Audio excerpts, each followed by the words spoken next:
Praise the lord. Good morning. સવારની સલામ. ફરીવાર જીવતા ઈશ્વરની સમક્ષ નમવાને માટે આપણને આ સુંદર તક મળી છે. પ્રભુની સ્તુતિ કરીએ, પ્રભુની આરાધના કરીએ અને પ્રભુમાં આનંદ કરીએ,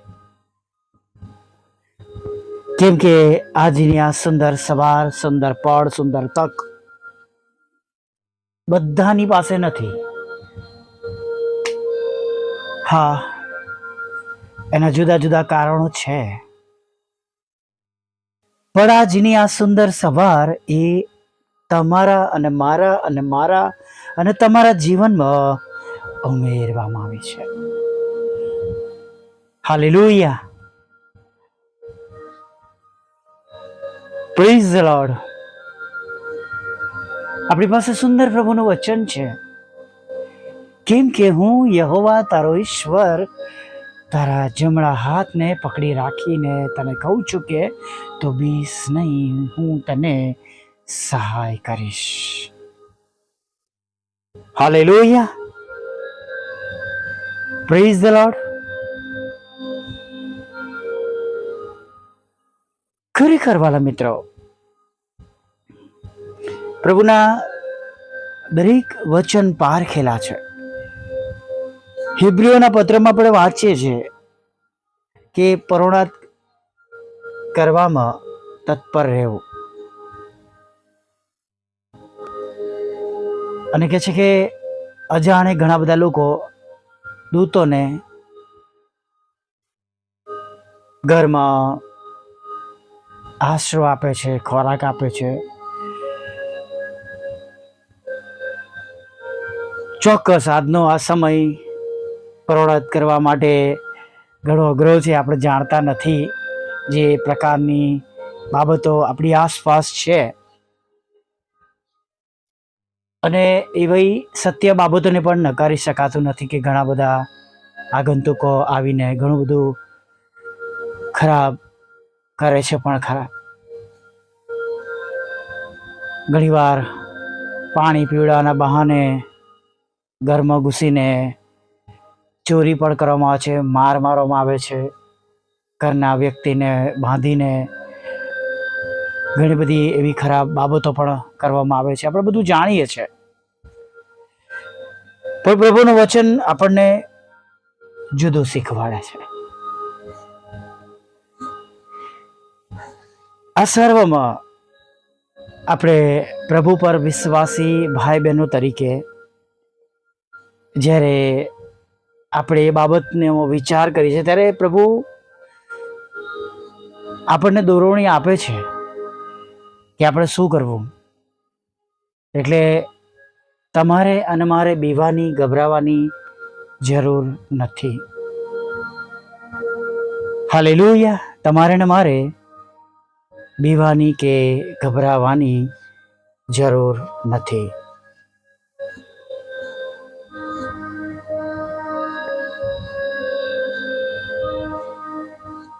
હું તમને બહુ જ સત્ય હકીકત કહું. એક સવારમાં જ્યારે હું રેકોર્ડિંગ કરી રહ્યો હતો અને પ્રભુ ઈસુ ખ્રિસ્તમાં મારા બેન અને ટીમના સભ્ય નીલાબેન, તેમનો ફોન આવ્યો મારા પર, બ્રધર તમે જલ્દી ઘરે આ જાઓ. એક બાબત તેમણે જણાવી અને હું ઝડપથી ત્યાં આગળ ગયો.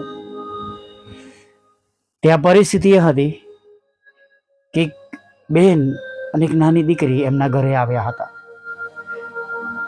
દેખાવ પરથી તમે સમજી શકો કે તેઓ મજૂરી કરનારા છે.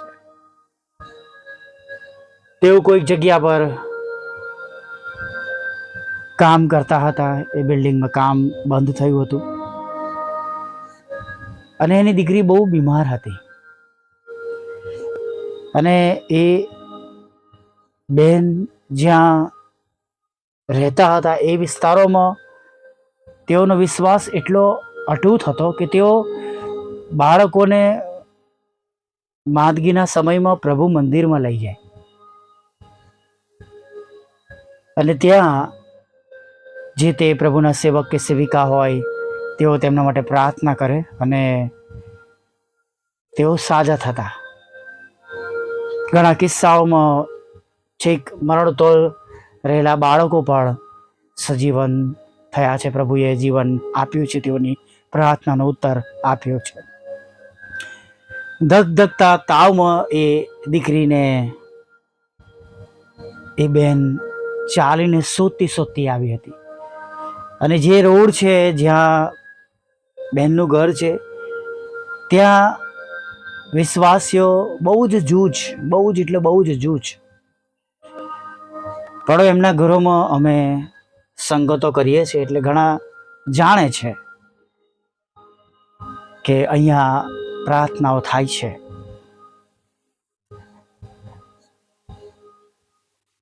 વ્યક્તિગત અંગત બધાને ભીડભાડ જમા કરીને નહીં, પણ કૌટુંબિક પ્રાર્થનાઓ થાય છે. અને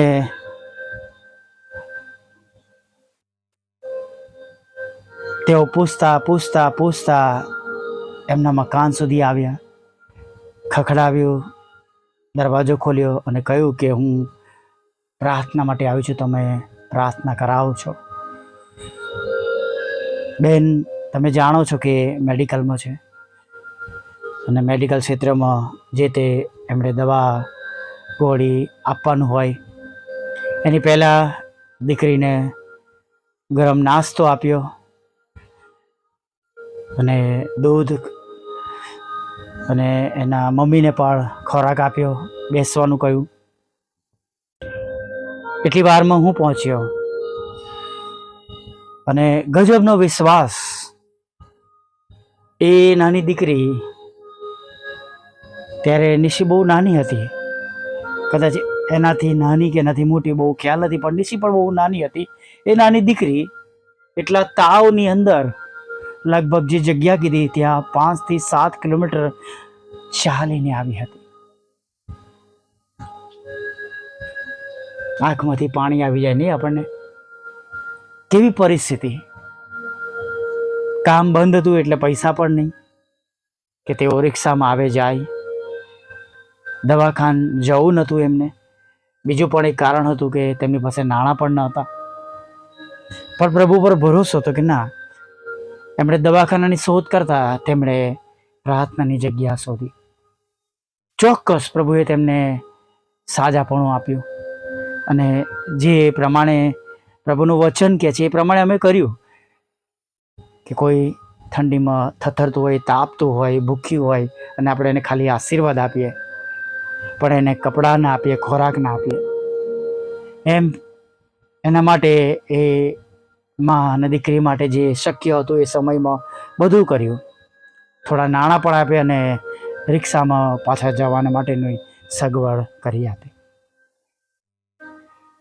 કદાચ 1-2 વાર તેઓ આવ્યા, ત્યાર પછી તેઓ કામ બંધ થઈ જતા ફરી આ તરફ કદી આવ્યા નથી. અમે એમને કદી જોયા નથી. લગભગ 1.5 વર્ષ સુધી બેને એક નાનું પોટલું તેમનું સાચવ્યું હતું, થોડા કપડાં ને એવું હતું, પણ તેઓ પાછા ફર્યા નહીં. ઘણી વાર આવા સમયમાં જે સદીમાં આપણે જીવી રહ્યા છે, આપણી આસપાસ નરી બુરાઈ છે, પણ ઘણી વાર આવા સમયમાં પ્રભુ આપણો ઉપયોગ કરે છે બીજાઓના જીવનની અંદર. આપણે જ્યાં કણ હોય, જ્યાં કોઈ હોય, જ્યાં કઈ રહેતા હોય, જેમ પહાડ પરનું વસાવેલું નગર સંતાઈ શકતું નથી, એમ પ્રભુનું કાર્ય પણ પ્રભુના લોકો માટે અને પ્રભુના કાર્યની જેને જરૂર છે તેઓના માટે હંમેશા રસ્તો શોધી લે છે. Hallelujah, praise the lord. પ્રભુ દરેકનો ઉપયોગ કરો અને ઘણા બધા આશીર્વાદો આજે સવારમાં તમને બધાને ભરી દો. આવું એક નાની પ્રાર્થના સાથે આપણે પ્રભુના ચરણમાં નમી જઈએ.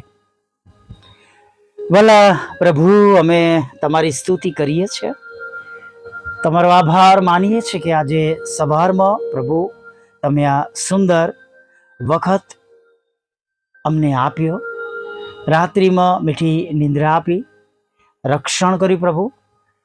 અને આજે સવારમાં પ્રભુ તમારું ભજન કરવાના માટે, તમારી સ્તુતિ કરવાના માટે, તમારી આરાધના કરવાના માટે તમે આ સુંદર સમય આપ્યો છે. તેના માટે અમે તમારો આભાર માનીએ છીએ પ્રભુ. તમારા પવિત્ર નામમાં જેઓ તમારા પર વિશ્વાસ કરે છે તેમને માટે તમે તમારા વિશ્વાસી બાળકોને આશીર્વાદિત બનાવો છો, આશીર્વાદ માટે ઉપયોગ કરો છો. તેના માટે પ્રભુ અમે તમારો પુષ્કળ આભાર માનીએ છીએ. અને ઘણા બધા લોકો દ્વારા આવા મોટા કામો થાય, તમને મહિમા મળે અને ઘણા જીવનો બચી જાય અને ઘણા બધા લોકોને એક યા બીજી રીતે મદદ મળે પ્રભુ, એવું તમે થવા બેસો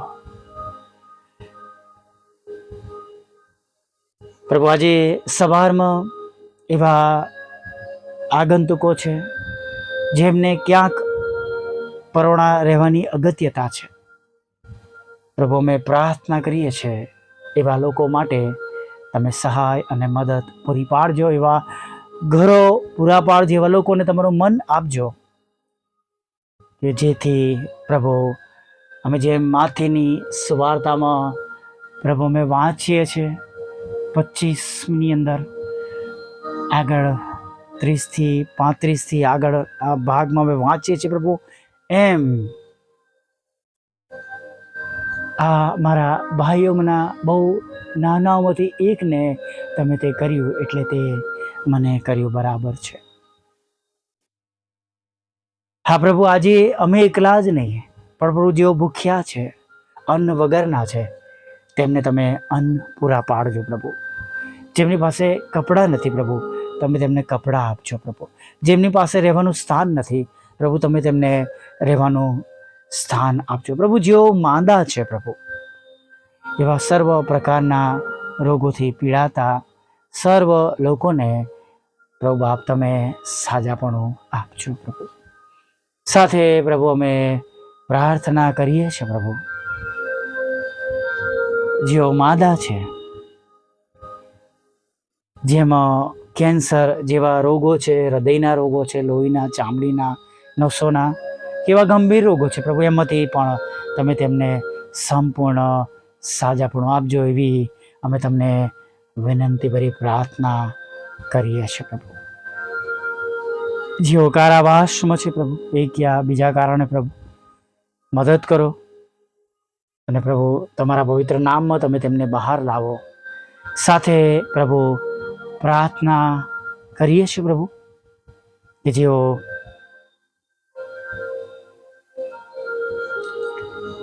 જાત જાતના લડાઈ ઝઘડામાં પ્રભુ હેરાન થઈ રહ્યા છે, મકાનના, સામાજિક અને પ્રભુ આત્મિક અને બાઉન્ડ્રી વોલના, મકાનના, મિલકતના કે કોઈ ખોટી બાબતોના લીધે પ્રભુ.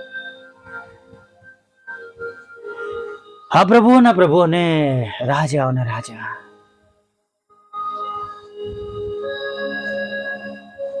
એવા લોકોને તમે મદદ કરજો પ્રભુ. સગડા લડાઈ ઝઘડા શાંત કરજો. તમારો પ્રેમ, આનંદ અને શાંતિ તેમના ઘરોમાં રાજ કરે પ્રભુ. લગ્નનો આશીર્વાદ આપજો, બાળક ધનનો આશીર્વાદ આપજો, વિદેશ જવાના માટેના રસ્તા ખુલ્લા કરજો, તેમની જોબને આશીર્વાદિત કરજો, તેમના બિઝનેસને આશીર્વાદિત કરજો પ્રભુ, તેમના આવકના સાધનને આશીર્વાદિત કરજો પ્રભુ પિતા. જો કોઈ જોબ નથી તો જોબ પ્રભુ તમે એમને નવી પૂરી પાડજો. હા પ્રભુ, તેમને જો લગ્નના આશીર્વાદની અગત્યતા છે તો લગ્નનો આશીર્વાદ આપો. બાળક ધનના આશીર્વાદની અગત્યતા છે પ્રભુ, બાળક ધનનો પણ તમે આશીર્વાદ આપો. દારૂ, જુગાર, લડાઈ ઝઘડો અને ખોટી બાબતો, અમંગળ બાબતો પ્રભુ ઈસુના નામમાં તેમના ઘરોમાંથી હંમેશાના માટે નાશ પામે પ્રભુ, એવી પ્રાર્થના કરી છે. દરેક પર તમારો આત્મા ઉતારો, દરેકને નવો તાજો સ્પર્શ આપો, પાપોની માફી આપો અને પ્રભુ વિશેષ પ્રભુ તેમના મનો ઉદાસ ના રહે, આનંદિત રહે પ્રભુ પિતા. હા પ્રભુ, આજે સવારમાં અમે બધા જ એક વ્યક્તિઓ પ્રભુ અમારી વ્યક્તિગત અંગત ચિંતાઓને પ્રભુ પિતા તમારા પવિત્ર હાથોમાં સોંપી દઈએ છીએ પ્રભુ. તમે અમારી સંભાળ રાખજો અને કાળજી રાખજો દિવસ દરમિયાન, એવી પ્રાર્થના કરીએ છીએ પ્રભુ. તમામ દુઃખી લોકોના દુઃખને, આંખના આંસુને તમે આનંદમાં બદલી નાખજો. અમારી પણ મિનિસ્ટ્રીને પ્રભુ તમે આશીર્વાદિત કરજો પ્રભુ. જે છેલ્લી બાબત માગી છે કૃપાળુ પ્રભુ પૂરી પાડજો. બંધ દરવાજા અમારા ખુલ્લા કરજો. જે કંઈ ગુમાવ્યું છે બમણા આશીર્વાદ સાથે પાછું આપજો. અમારા સતાવનારાનું મન બદલજો. વોટ્સઅપ, ફેસબુક, યુટ્યુબની સેવા, બુધવાર શુક્રાની સંગતો અને રોજના રેકોર્ડિંગને પ્રભુ આશીર્વાદિત કરજો. ને જે રોજ અમે વાવીએ છીએ સવાર સાંજ તમારામાં ઉગી નીકળે પ્રભુ, એવું તમે થવા દેજો. તમારી સેવિકાના ખેતરમાંથી એ કડવા નામો જે ઉમેરવામાં આવ્યા છે પ્રભુ, એ નીકળી જાય પ્રભુ. અને પ્રભુ એવા મકાનો, ખેતરો, ઘર કે જમીનમાં કે પ્રભુ જે તે બાબતોમાં ખોટા પ્રભુ નામો ઉમેરવામાં આવે છે પ્રભુ, લુચ્છાઈ કરવામાં આવી છે પ્રભુ, ત્યારે પ્રભુ અમે પ્રાર્થના કરીએ છીએ એવા દરેક નામો નીકળી જાય. અને પ્રભુ જે તે તમારા બાળકો છે એમને જે તે કબજોની જરૂર છે પ્રભુ, એમાં તમે એમને વિજય અપાવજો, એવી અમે પ્રાર્થના કરીએ છીએ પ્રભુ. આગળના સમયમાં તમે અમારી સાથે રહેજો. અમારી પણ પ્રભુ સર્વ પ્રકારની જરૂરિયાત પૂરી પાડજો. તમે અમારો સ્ત્રોત બનજો પ્રભુ. અને અત્યારે તમે જે મુશ્કેલીઓમાંથી પસાર થઈ રહ્યા છે એના માટે અમે તમને જે વિનંતી કરીએ છીએ એ પ્રભુ અમારી વિનંતી તમારી ઘર સાર્થક થાય એવું તમે થવા દેજો. આગળના સમયમાં પ્રભુ હવે લીડ કરો પ્રભુ, પાપોની ક્ષમા કરો, તમારી પવિત્ર હાજરી રાખો અને સાથે આભાર માનતી લઈ લાવજો એવું માગતા પ્રભુ ઈસુમાં આટલું સાંભળો દેવ બાપ માન્ય કરજો. આમીન, આમીન, આમીન.